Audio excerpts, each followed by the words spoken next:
You may want to grab a pen and paper for this one, or save this video, because this is one of those issues no one explains well. What you learn in the next few minutes could save you from a major legal or financial mistake when you're selling your home.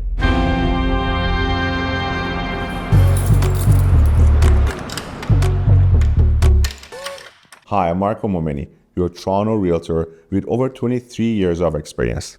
In our recent video on canceling versus suspending a listing, I mentioned something that's often misunderstood: the holdover period.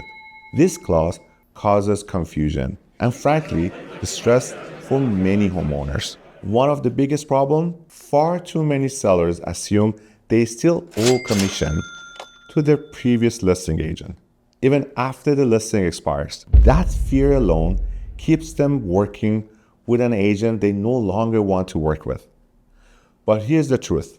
In some cases, sellers do legally owe commission. In other cases, they don't owe a dime.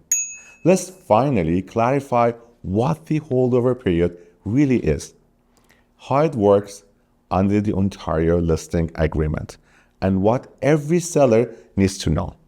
What is the holdover period?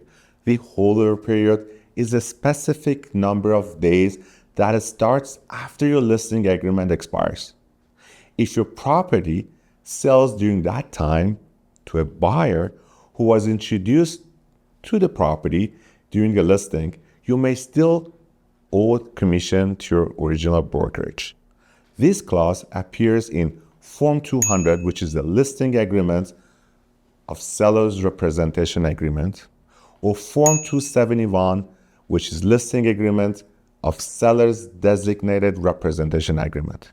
It exists to protect realtors whose marketing efforts, like showings, advertising, and follow-ups, might lead to a deal that happens after the listing ends.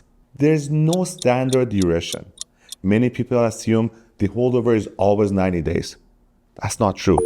There is no fixed minimum or maximum. In fact, you could have 0 days, 30, 60, 90, or even more, or any number you and your agent agree to. The number is negotiable and must be clearly written into the listing agreement. Don't overlook it. What does introduced mean? This clause only applies if the buyer was introduced to your property while the listing was active. That includes private showings, open houses, direct outreach, virtual tours, or documented contact when the buyer's name is registered. If a buyer came through the listing agent's efforts, they are considered introduced, even if they didn't make an offer right away. For example, you list your home from January 1st to March 31st, a typical 90 days listing. A buyer visits in mid-March but doesn't act.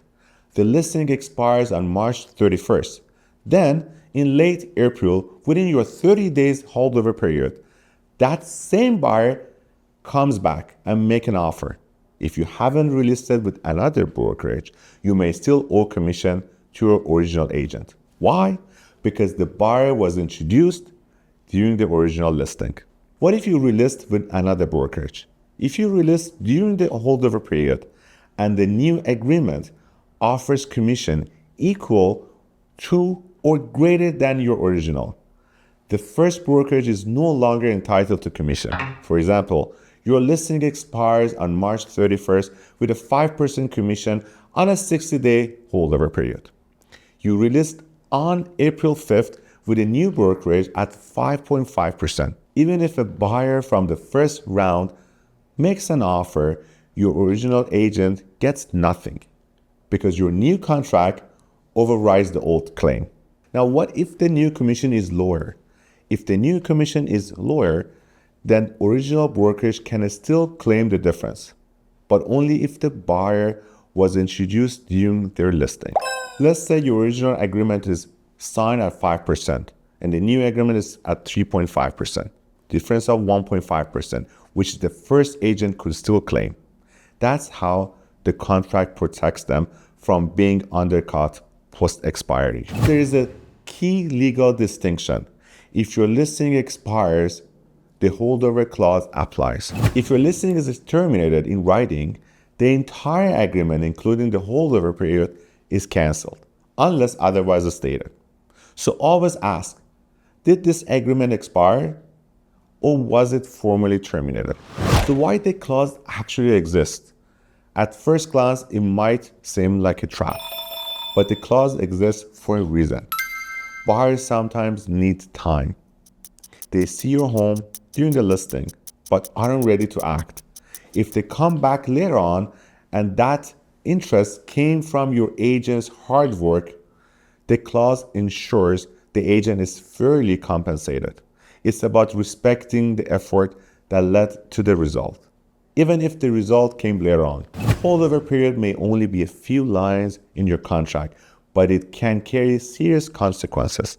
Whether you're signing, canceling, or thinking about relisting, take the time to understand it. Now, if you found this helpful, feel free to subscribe, share it with someone thinking of selling, or drop your questions in the comments. I always appreciate the dialogue. Thanks for watching, and if you're thinking about your next move, just remember, you can always ask Marco.